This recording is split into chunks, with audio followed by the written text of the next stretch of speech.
সুপ্রিয় শিক্ষার্থীরা, আশা করি তোমরা সবাই খুব ভালো আছো। আজকে আমি তোমাদের কিছু এমসিকিউ মডেল কোশ্চেন নিয়ে আলোচনা করব। অর্থাৎ যে একটা টপ কোশ্চেন নিয়ে আলোচনা করব, সেই টপ কোশ্চেন থেকে তোমরা কিভাবে 10 থেকে 12টি কোশ্চেন সলভ করতে পারো, ঠিক এই টেকনিকটাই তোমরা আজকে শিখতে পারবে। যেমন আজকে টপিকটা হচ্ছে জেনেটিক কোড। এটা তোমাদের জীববিজ্ঞান প্রথম পত্রের প্রথম অধ্যায়ের প্রথম অংশের জেনেটিক কোডের আলোচনার বিষয়। তোমরা সবাই জানো, আমাদের দেহের অভ্যন্তরে কিন্তু আমরা প্রত্যেকেই কিছু গোপন সংকেত বা গোপন পাসওয়ার্ড বহন করি। এই পাসওয়ার্ডগুলোকেই মূলত জেনেটিক কোড বলা হয়। আমরা তো জানি যে আমরা সাধারণত এ অর্থাৎ অ্যাডেনিন, ইউ অর্থাৎ যেটাকে আমরা ইউরাসিল বলি, আর হচ্ছে গুয়ানিন আর সাইটোসিন, এই 4টি অ্যালফাবেট দ্বারা আমাদের এই জেনেটিক কোড বা গোপন পাসওয়ার্ডটি গঠিত, যার মাধ্যমে আমাদের বৈশিষ্ট্যগুলো পিতামাতা থেকে আমাদের মধ্যে স্থানান্তরিত হয়। এগুলো প্রত্যেকটাই হচ্ছে আমাদের গোপন পাসওয়ার্ড বা গোপন বৈশিষ্ট্য নামে পরিচিত। তো এগুলোকে এক একটাকে অ্যালফাবেট বলা হয়, কিন্তু বায়োলজির ভাষায় এদের নাম হচ্ছে মূলত হচ্ছে কোড। তাহলে এখানে অ্যাডেনিন একটা কোড, ইউরাসিল একটা কোড, গুয়ানিন একটা কোড এবং সাইটোসিন একটা কোড। অপরদিকে এই AUG এই অংশটাকে আমরা কিন্তু বলি হচ্ছে কোডন। তার মানে এটাকে আরেক নামে ট্রিপলেট বলা হয়। আর কোডন বলতেই আমরা বুঝি যে 3টি নাইট্রোজেন বেজের সমন্বয়ে গঠিত, আর এই 3টি নাইট্রোজেন বেজকেই বলা হয় হচ্ছে কোডন। মূলত আমাদের এই স্থানান্তরিত বৈশিষ্ট্যগুলো এই কোডনের মাধ্যমেই স্থানান্তরিত হয়। আর আমরা তো এটাও জানি যে আমাদের জীবকোষের অভ্যন্তরে প্রোটিন সংশ্লেষণ প্রক্রিয়া সংগঠিত হয়, আর এই প্রক্রিয়ার জন্য মূলত এই কোডনগুলো এক একটা অ্যামিনো অ্যাসিড বহন করে। তো এইটুকুর মধ্যে আমরা জানি মোট আমাদের দেহের অভ্যন্তরে 64টি কোডন বিদ্যমান। তার মধ্যে 61টি কোডন আমাদের দেহের অভ্যন্তরে সরাসরি প্রোটিন সংশ্লেষণ প্রক্রিয়ায় অংশগ্রহণ করে। এটা তোমরা একদম লিখে ফেলবে খাতায় যে 61টি কোডন কিন্তু সরাসরি প্রোটিন সংশ্লেষণ প্রক্রিয়ায় অংশগ্রহণ করে। বাকি থাকলো 3টি, এর মধ্যে 2+1 অর্থাৎ 2টি আমাদের স্টপ সংকেত বহন করে প্রোটিন সংশ্লেষণের, আর একটি আমাদের স্টার্ট সংকেত বহন করে প্রোটিন সংশ্লেষণ করার জন্য একটা কোষের অভ্যন্তরে। তাহলে আমি আবার বলতেছি, মোট 64টি হচ্ছে কোডন যেগুলো অ্যামিনো অ্যাসিড বহন করে, তার মধ্যে 61টা হচ্ছে আমাদের দেহের অভ্যন্তরে সরাসরি প্রোটিন সংশ্লেষণে অংশগ্রহণ করে, আর 2টি হচ্ছে স্টপ সংকেত বহন করে যে প্রোটিন সংশ্লেষণ বন্ধ হবে, আর একটি হচ্ছে স্টার্ট সংকেত বহন করে যে প্রোটিন সংশ্লেষণ স্টার্ট হবে বা চালু হবে। তো এইটুকু তোমাদের মাথায় আমি ঢুকিয়ে দিলাম। জাস্ট এর পরে যে অংশটুকু আমি বলবো সেটা হচ্ছে স্টার্ট কোডন কোনটি। এটা হচ্ছে আমাদের টপ কোশ্চেনটা। তো এটার আনসারটা কিন্তু দেখার সাথে সাথে তোমরা এটা করে নিবে, যে এটা বৃত্ত ভরাট করে নিবে যে AUG হচ্ছে স্টার্ট কোডন। কিন্তু AUG কে ভিত্তি করে আর কি কি কোশ্চেন এখানে থাকতে পারে, যেমন আমরা ফার্স্টেই বললাম যে এটা হচ্ছে একটা প্রারম্ভিক কোডন, যার মাধ্যমে আমাদের প্রোটিন সংশ্লেষণ প্রক্রিয়াটা অব্যাহত থাকে। অর্থাৎ AUG আসার সাথে সাথেই বুঝতে হবে যে এখন প্রোটিন সংশ্লেষণ প্রক্রিয়া স্টার্ট হবে। অর্থাৎ এটা কিন্তু স্টার্ট কোডন নামেও পরিচিত, যে প্রোটিন সংশ্লেষণ প্রক্রিয়া শুরু করার যে কোডন। তাহলে এখানে আমরা দুটা পেয়ে গেলাম।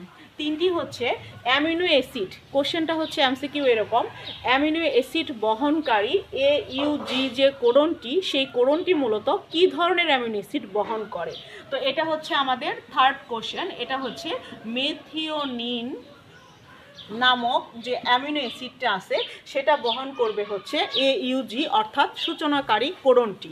তারপর আমরা ফোর্থ কোশ্চেনে যদি যাই তাহলে হবে mRNA এর ফার্স্ট কোডনটার নাম কি, এটাও হতে পারে MCQ হিসেবে। তো mRNA যাকে আমরা মেসেঞ্জার RNA বলি, এর যে ফার্স্ট কোডনটি আছে সেটি মূলত হচ্ছে AUG।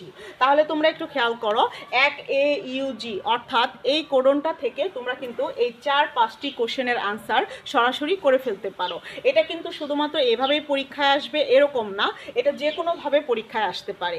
তো আমরা এখানে নিলাম 5টি, বাকি আমরা তো একটা MCQ কোশ্চেন আমাদের এখন বোর্ডে দেওয়া আছে, তো এটার আনসার দেওয়ার সাথে সাথে কিন্তু আমরা বলে দেই যে মূলত এটা শেষ। কিন্তু না, যখন তোমরা এটা রিভিশন করবে তখন কিন্তু এই বাকি তিনটাকেও ছেড়ে দিবে না। তো বাকি 3টা মূলত কি, এগুলোর থেকে মূলত তথ্য ভান্ডার পেয়ে যাবে, যেগুলো দ্বারা তুমি আরও MCQ সলভ করতে পারবে।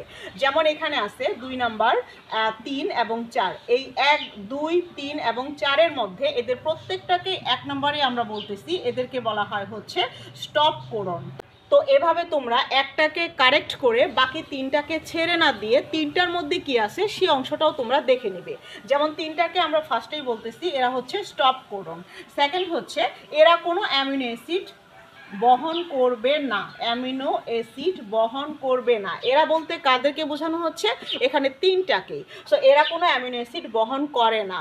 আসতে পারে নিচের কোন কোডনটি অ্যামিনো অ্যাসিড বহন করবে না, তখন তোমরা কিন্তু এদের নাম উল্লেখ করে লিখতে পারবা। 3 নম্বরে যে কোশ্চেনটি থাকবে সেটা হচ্ছে এরা কখনোই টিআরএনএর সাথে যুক্ত হয় না। টিআরএনএকে তোমরা সবাই চিনো, এটাকে বলা হয় ট্রান্সফার আরএনএ। তো এই ধরনের যে কোডনগুলো আছে এরা যেহেতু কোনো অ্যামিনো অ্যাসিডকেও কোড করে না, তাহলে কিন্তু এরা কোনো টিআরএনএর সাথেও যুক্ত হবে না। কেন? কারণ টিআরএনএর সাথে যুক্ত হওয়া মানেই হচ্ছে অ্যামিনো অ্যাসিডকে কোড করতে হবে এবং প্রোটিন সংশ্লেষণ করতে হবে। যেহেতু এরা কোনো অ্যামিনো অ্যাসিডকে কোড করে না, যেহেতু এরা টিআরএনএর সাথে যুক্ত হয় না, তাহলে এরা কিন্তু প্রোটিন সংশ্লেষণ বা প্রোটিন সিনথেসিস যে প্রক্রিয়াটি আছে সেই প্রক্রিয়া শুধুমাত্রই স্টপ কোডন হিসেবে কাজ করবে। বাকি যে 5 নম্বর কোশ্চেনটি আছে সেটা আমরা নিব এইভাবে, যেহেতু এরা অ্যামিনো অ্যাসিডের সাথে যুক্ত হয় না বা অ্যামিনো অ্যাসিডকে বহন করে না, টিআরএনএর সাথেও যুক্ত হয় না, তাহলে এরা কার সাথে যুক্ত হয়? তাহলে এদের যুক্ত হওয়ার সিস্টেম হচ্ছে কোনো প্রোটিনের সাথে তারা যুক্ত হবে। এই যে অপশনটা, এই মূলত এখানে হচ্ছে তুমি 5টা অবজেক্টিভ পেয়ে গেলে বা 5টা এমসিকিউ পেয়ে গেলে। তাহলে একটু হিসেব করো, এখান থেকে তুমি পেয়ে গেলে হচ্ছে 5টি, আর এখান থেকে তুমি মোট পেয়ে গেলে হচ্ছে 5টি, এ হচ্ছে মোট 10টি। এই 10টি এমসিকিউ তুমি মাত্র একটা মডেল কোশ্চেনকে কেন্দ্র করে পেয়ে যাবে। তাহলে এভাবে যদি আমরা আমাদের পরীক্ষার সামনে, আমাদের যে সামনে পরীক্ষা আছে এই পরীক্ষার সামনে প্রত্যেকটা কোশ্চেনকে যদি এভাবে মডেল কোশ্চেন হিসেবে ধরে এভাবে টপিক উল্লেখ করে যদি আমরা এমসিকিউগুলো রিভিশন করি, তাহলে পরীক্ষার হলে খুব সুন্দরভাবে কিন্তু প্রত্যেকটা এমসিকিউ আমাদের কমন পড়ে যাবে এবং আমাদের আনসার করতে কিন্তু খুব বেশি সময় লাগবে না। আশা করি তোমরা এই টপিকটা খুব ভালোভাবে পড়েছো। এখন এই টপিকের উপরে আমি যে টপিকগুলো পড়াইলাম এখানে 5টি 10টি, আসলে কোন প্রশ্নটা কোন বোর্ডে কিভাবে এসেছে সেটা নিয়ে আমি এখন তোমাদের আলোচনা করব। যেমন আমি এখানে লিখে রেখেছি এই কোশ্চেনের ধরন সেম একই ধরনের, এবং আমি এখানে যে কোশ্চেনগুলো উল্লেখ করেছি আশা করি তোমরা এগুলো সবই খাতায় এন্ট্রি করে নেবে, কারণ এগুলো কেমন প্রশ্ন হয়েছে তুমি দেখো। রাজশাহী বোর্ড 19 সালে এসেছে, 17 সালে এসেছে। সিলেট বোর্ড এখানে দেখা যাচ্ছে 16, 17 এবং 22 সালে এই ধরনের কোশ্চেন চলে এসেছে। কুমিল্লা বোর্ড 15 এবং 19 সালে চলে এসেছে। দিনাজপুর 17 সালে, ময়মনসিংহ বোর্ড 23 সালে, ঢাকা বোর্ড 15 এবং 17 সালে। হ্যাঁ, অবশ্যই ঢাকা বোর্ডের জন্য এই ধরনের কোশ্চেনটা আমার মনে হচ্ছে আসবে, অর্থাৎ খুবই ইম্পর্ট্যান্ট। এবং বরিশাল বোর্ড 19 এবং 22 সালে চলে এসেছে। আমি মনে করতেছি এতগুলো বোর্ডে এই ধরনের কোশ্চেন চলে এসেছে, সো এই ধরনের কোশ্চেন কিন্তু খুবই ইম্পর্ট্যান্ট। পরীক্ষার হলে যাওয়ার আগে এইগুলো প্রত্যেকটাই তোমরা একটু দেখে রিভিশন দিয়ে যাবে। আশা করি তোমাদের পরীক্ষা অনেক ভালো হবে। তোমরা প্রস্তুতি খুব ভালোভাবে নাও। খোদা হাফেজ।